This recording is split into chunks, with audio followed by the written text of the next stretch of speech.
So this is Overcoming Imposter Syndrome. I'm Sam Rafoss from Coach Connect Hub. And this imposter syndrome started out with me not even knowing what it really meant. And I just discovered, years and years ago, as I was mostly helping women, because I've mostly helped women build their either health and wellness businesses, coaching businesses. And it always started with their confidence. That's always where we seem to end up. And as I did more research on it, imposter syndrome kept coming up. And I'm like, okay, well, what is imposter syndrome? And I've got to get the right. Oh, there we go. Okay. Imposter syndrome.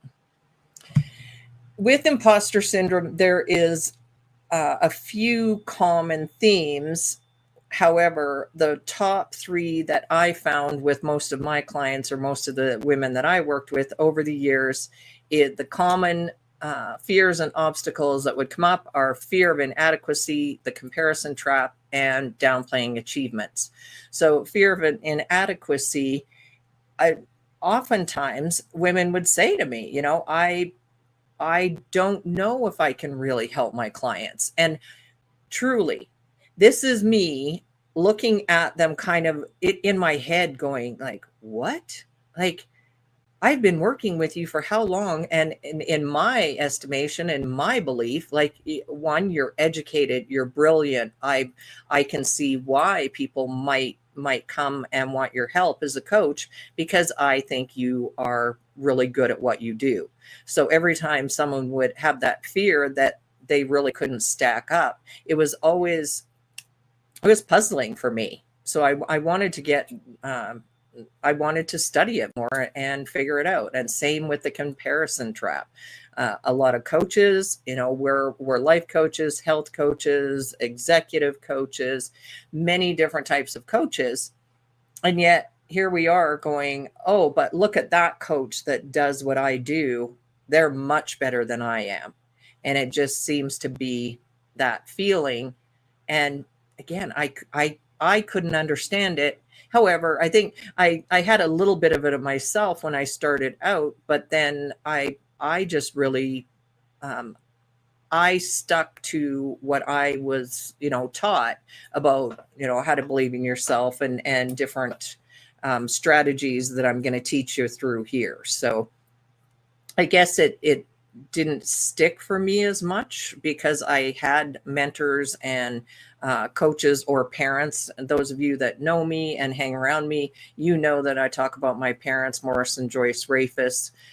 They were my true mentors, and I better not talk about them much right now because I might have a tear, but they have both passed away. However, I can't say enough about the type of parents I had that always instilled that belief in yourself and have confidence.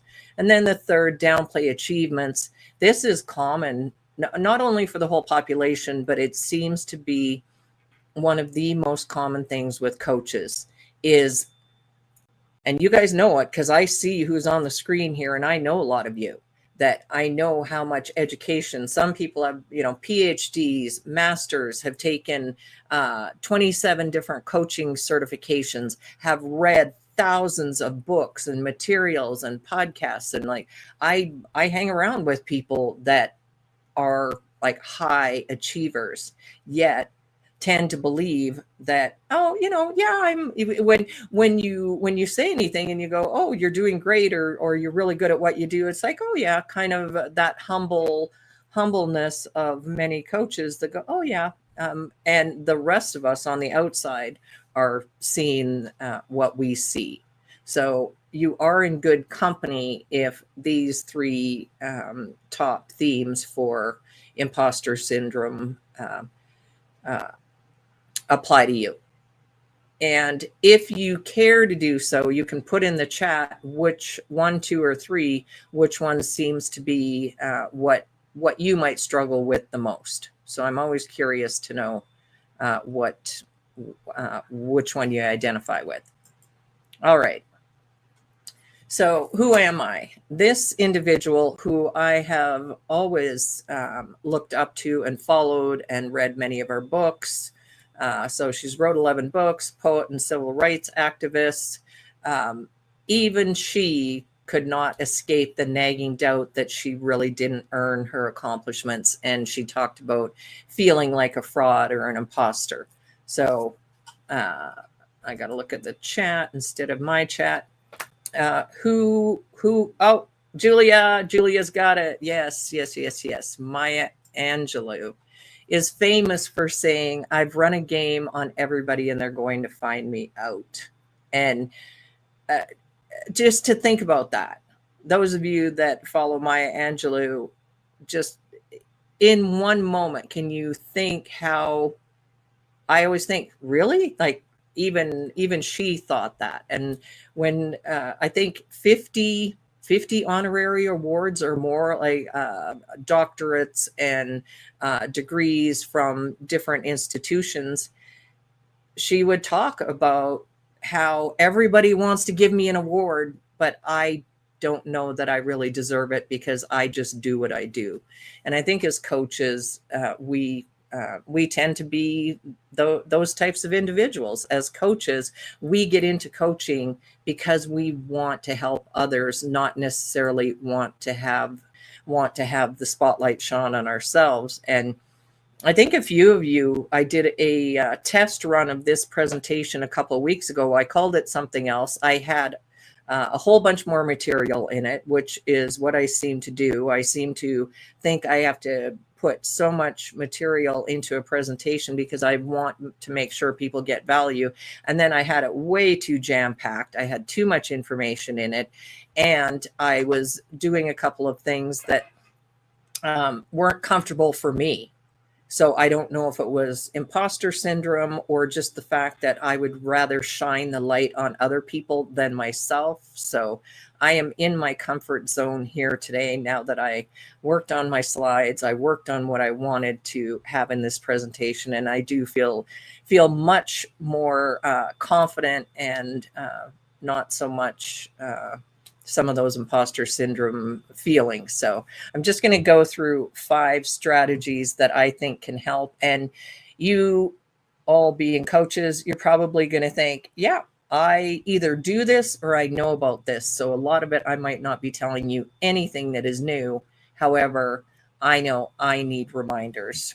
And I'm hoping that some of this will resonate with you guys too. All right. Number 1, self-reflection. This is honestly become daily for me, whether it's a set period of time where I sit and write in my journal, or it's just something that I take a few minutes to think about it, or I go for a walk and I reflect on my day, or I reflect on what I'm doing right now. And in that is not only reflecting on what's past, but reflecting on, okay, what is my intention? What do I want to work on? Whether it's for my clients, whether it's for me and my business, or personally or professionally, what do I need to think about? What do I need to work on? And specifically when it comes to imposter syndrome, if I am having feelings of doubt, because no matter how good we know our material, and oftentimes people will say to me, oh, you know so much about this subject, it's because I wanted to learn about imposter syndrome and I wanted to dive deep into it. And I also wanted to remind myself that when I get away from these practices, that's when I start to doubt myself. So for me, self-reflection is a big part of my daily habits, I should say. I keep going for the wrong button. All right. Positive self-talk. I love who I am, and what I do is often an affirmation that I repeat in my head. And as silly as it sounds, those of us that use affirmations, we've talked about it. I've talked about it in other groups. I'm in a couple masterminds. I am in an accountability group with some women coaches, and we often talk about the power of our self-talk. And in our discussions, sometimes you come to the realization that even though we know we have to do positive self-talk, sometimes we can get stuck in the rut of either the self-sabotage or the self-talk that we're doing for ourselves may not be as positive as we think it is. And as coaches, we are so good at helping our clients do positive self-talk or positive affirmations or visualization, meditation, anything when it comes to being positive with ourselves. However, oftentimes with coaches, if we don't make a certain intention to do this for ourselves, it can get overlooked. And I am just speaking for myself, and also because I hang around other coaches, and because this seems to be a discussion that we have, especially in my women's group. I'm hanging out with a few more men now, especially now that I'm working with Joe. I'm hanging out with more men, but as a rule, I tend to spend most of my time in women's circles, and positive self-talk tends to be one that often we're really good at helping others. We're not as good at doing it for ourselves. Okay. Number 3, seek mentorship. In order to help ourselves with imposter syndrome, mentors, coaches, anyone that we can learn from. And this, I know that I have done this over the years, and even when I necessarily didn't have the budget to hire a coach, or I was starting something new and I wasn't quite sure what to do, there are many individuals, if you look for them, that they just want to help. They just want to help you. You can reach out and have a conversation. You could, of course, you can hire a mentor and a coach, and if that's the right avenue, absolutely, a paid coach or paid mentor can help. However, there are many individuals, and especially, I mean, since this is an Alignable group event, I remember when I came back to Alignable in August of 2022, and I hadn't been on the platform for years. And when I came back and realized that it had significantly changed, that it had really grown from the time that I had checked it out earlier. And when I came on Alignable, I was like many newbies. I was kind of lost. I was like, oh, what's going on here? This is a little bit different. What should I do? All I did do was search for people who looked, I call them the movers and shakers, who seemed to be successful on Alignable, who were ambassadors, who were leading groups, who had good followings, who had good recommendations. Of course, we're all familiar with Sue Brook. So I started attending some of Sue's training, and then I would find out who was at those trainings, and I would connect with them. And then I would reach out and say, can I have a one-to-one with you? And of course, honoring their time. But I would say, what makes you successful on Alignable? What is it that I can do to hurry up or hasten my learning curve, to find out, what do I need to do? And of course, there was a lot of the similar themes. There was, make sure that your profile's filled out. Make sure that you follow Sue's training. If you're up for being an ambassador, become an ambassador, be a group leader, attend events where the people that you want to emulate hang out. So I pass on that same information to coaches I'm working with. And oftentimes I'm working with new coaches, and I just say to new coaches that maybe don't have the budget to hire a coach to help them. So a lot of this work at the beginning, I'm saying, find out the people who are doing what you're doing. Lots of coaches will give you that, whether it's a discovery session or an initial free session, or what, you can use your time wisely and seek help. So I think even those of us here, I can see you. We're all established coaches. Everyone that is here are established or have a long history of expertise, even if you are switching from one career into coaching. Normally you are still taking your expertise and knowledge from that one position into another position, which may be in your coaching. You can still have those transferable skills. So I just tell coaches, use what you already know and then seek out others that you can learn from. So I cannot say enough about the power of the mentors that I've had in my life that help with your fears of inadequacy, the comparison trap. And sometimes a mentor will have that one golden nugget that you need to help you overcome some challenge. Number 4, my favorite, I think out of everything, is for me, I am a lifelong learner. I love to learn. I love to read. I love to watch YouTube. I love to listen to podcasts, Audible, listen to books. I still remember when I was a very young child, and I was born in the city of Saskatoon, Saskatchewan, Canada. My parents lived 6 kids. There were 6 of us kids. At the time, my dad was a police officer. My mom was a teacher and then stayed home with us kids. And at the time, my dad's dream was always to move back to the family farm. So when I was 6 years old, they moved to the family farm, and we needed to renovate. There was many things that we needed to do. And in this old farmhouse, there was one corner of the house, and I had picked up my dad's love of reading. So my dad always read, and I always seemed to have a book laying around. And I remember I was about 6 or 7, and there was this corner of the house, and my dad was saying to my mom, well, what do you think we should do with this? Like, I don't know about this corner of the house. Should we make it a piano room? And they were talking about different things. And I just looked up at him and I said, Dad, build a library. And my dad built this little library in the corner of the house. And I just remember putting all my books in there.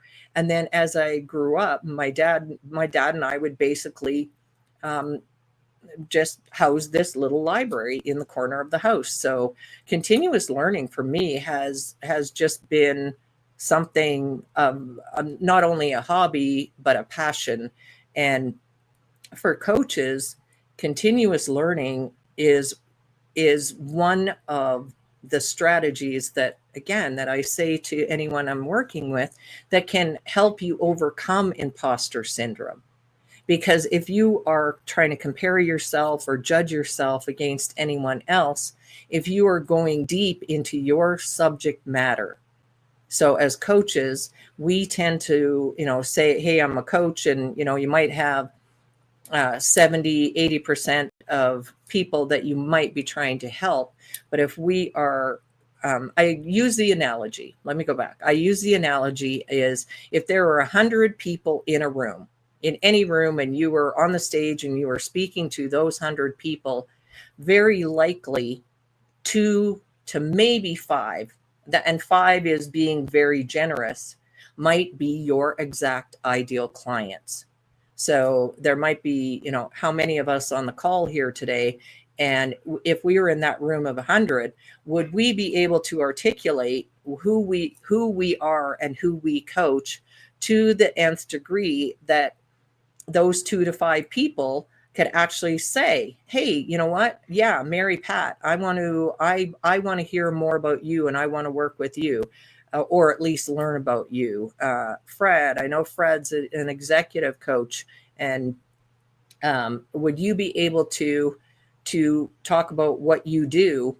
And I bet you could. And the reason I'm calling out names is because I know that you guys are really good at what you do from what I know about you. And I've been in groups and I've heard you speak, and I know your depth of wisdom. So by continuously learning and continuously getting deeper and deeper into your craft, it takes away some of that feelings of imposter syndrome. And for my clients, I've shared with them what this form that I give them, and I call it their personal asset list. And I get them to, I've put here on the slides, I've put keep track. But even before they start now keeping track, I always get them to go back. I go back, list your education, any training, any books you've read. It doesn't matter what it is, whatever you have done personally or professionally to improve yourself, list it out.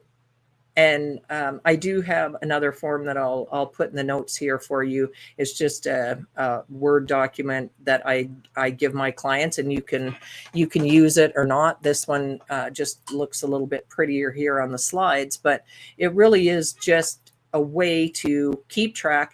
And I tell clients, keep track of the hours. So the hours that you took to either go to school or to even do online learning. I know how many of us do online learning, how many books you read. So the time and the money, you add up your money column, you add up your time. And those of you that know Malcolm Gladwell, and he wrote The Outliers, and he talks about 10,000 hours. So I draw the analogy to coaches, that you add up the time and money that you have invested in yourself. And most coaches I work with are absolutely, they're really shocked. Like, they are shocked when I have them add up how much they actually have learned and what they know.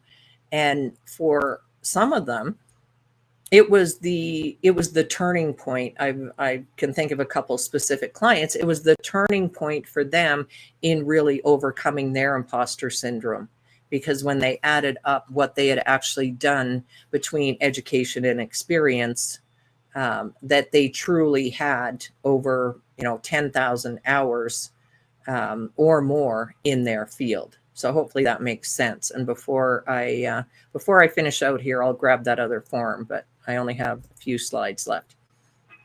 And going back to my dad, my dad loved Zig Ziglar. Oh my goodness. I have all his books. Dad left them to me, and they're, highlighted, they're written in, they're have his handwriting and his notes in them. But Zig Ziglar, of course, if you're not willing to learn, no one can help you. If you're determined to learn, no one can stop you.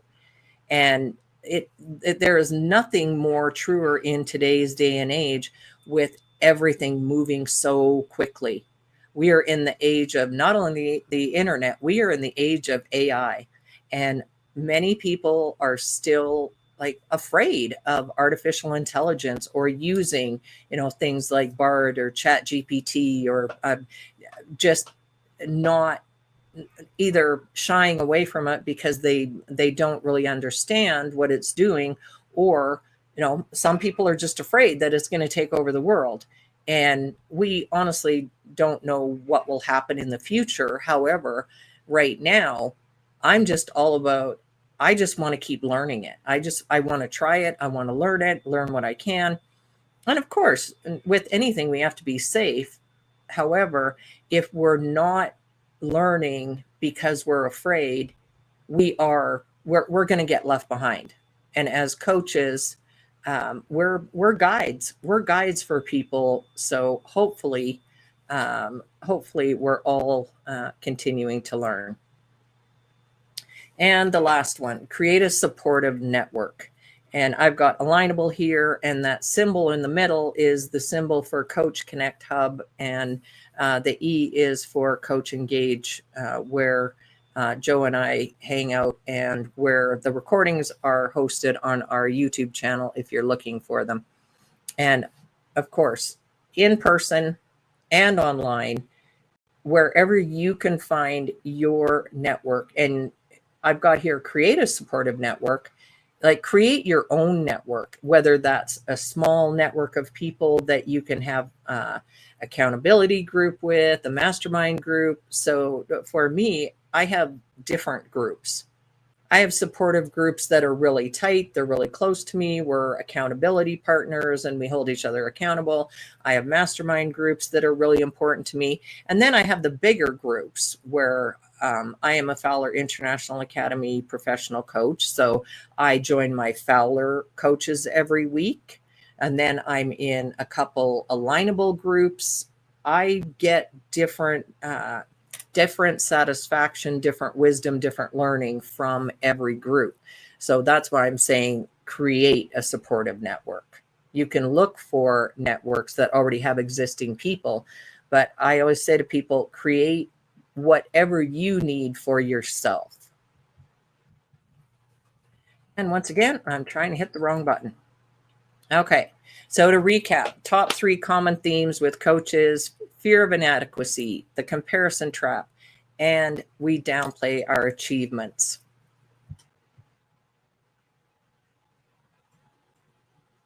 And 5 strategies to overcoming: self-reflection, positive self-talk, seek mentorship, continuous learning, and create that supportive network. One of these networks is here. So Coach Connect Club, Club. It's the club. No, the hub. Coach Connect Hub at Coach Engage. We also have a community that Joe and I have started. And if you guys aren't in Coach Engage, the only thing I'm going to ask people is right now, Joe and I are still, again, we're testing our systems too. So this is a free community. And what we're doing right now is we're testing the tech. And thank you to Mary Pat, who came in first on this platform, because I was testing this out and I was able to ask her a couple questions and say, how is that working? Was that working? And that's all I'm doing with Coach Engage right now too, is because it seemed to be working really good. And then now it seems like there's some glitches. So if people haven't joined our free community on Coach Engage, if you feel like testing it out and letting me know if there's any glitches, I'd really be appreciative of that. And the last thing I'm going to talk about as far as networks is local Alignable Alliance. So if you are in your area and you are not part of a local alliance, which is where we get together in person, and I host a alliance session once a month here in Calgary. And what I'm hearing from people is people like the in-person events. People have, that Zoom fatigue, this online meetings. We go to a lot of them.